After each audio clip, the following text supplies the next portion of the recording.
My name's Audrey, I'm 20 years old and I am on the autistic spectrum. So before I get started, make sure to like, comment, and subscribe and hit the notification bell so you don't miss one of my lovely videos. Let's get on with today's video. I decided we were going to film this way so you can get a better view of my very cute video game doggy kids. So today's video is going to be my experience going to the DMV. So if you don't know, I am an autistic adult. As I said, I have a lot of vision issues and I'm also pretty sure I'm probably ADHD.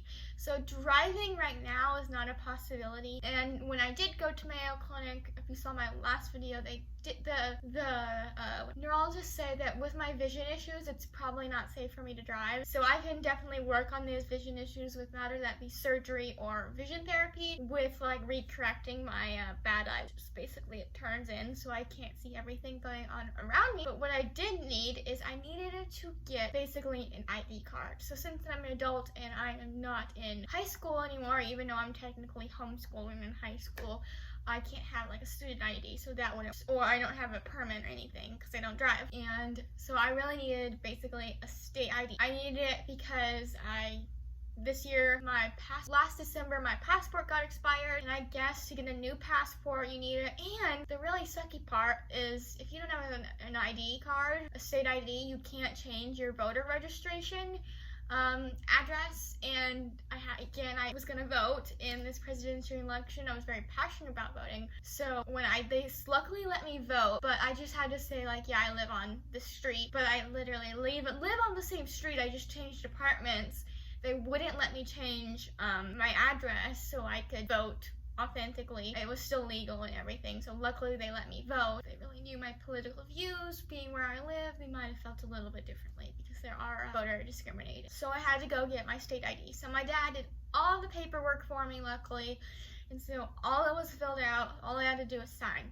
But what I didn't know is he put me as an organ donor, and I'm like, well, I don't really want to be an organ donor. I kind of want to keep my organs, they're mine.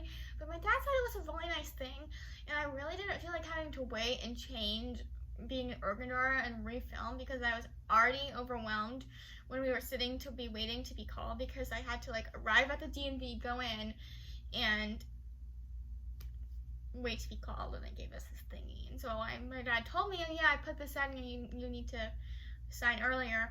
And so I'm like, I don't think I want that. And so he explained to me, and yeah, I guess it does sound like a nice idea, but when I die, I don't want people to take my organs. Like, they're my organs. They're like for me. And like, I want to have a very pretty, beautiful casket with me and looking nice. My dad said they would clean me up. This is probably a very disturbing conversation, so I'm kind of sorry, but it's just the experience of going to the DMV.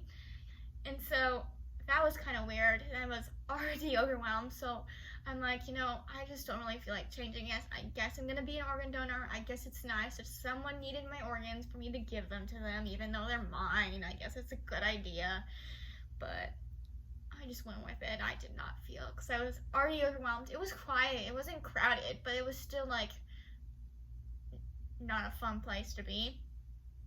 And so I did that, and so we were in, and it was time to be called, and they were waiting in line, and I had to do all these things, and I had to sign, and they were talking to me, making sure all this is correct, and making sure I had all the correct paperwork, and not all of it was perfect due to the fact, again, if I said earlier, my voter ID was technically not correct because they wouldn't let me change it, which is because I'm ageless, because I don't drive, and you know, but whatever.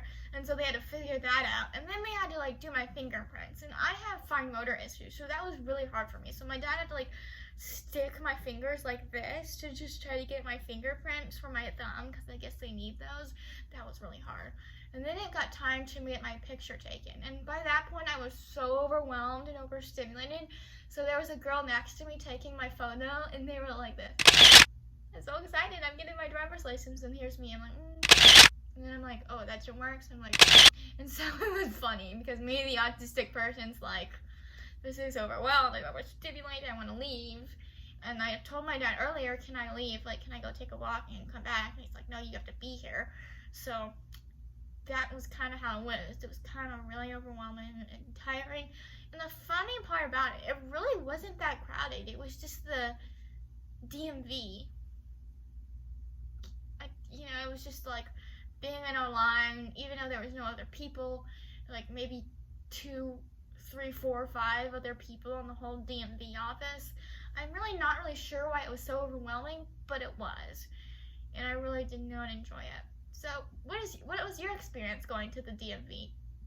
It's very different due to the pandemic because of COVID, and luckily we have vaccines and we have so many resources to keep everybody safe. So make sure you are vaccinated and make sure to continue to wear your mask if you're vaccinated or if you're not, because the CDC says with the Delta variant that we need to be wearing them indoors. So make sure to follow the CDC, and I hope you guys have a great day. Make sure to like, comment, and subscribe, and hit the notification bell so you don't miss one of my lovely videos.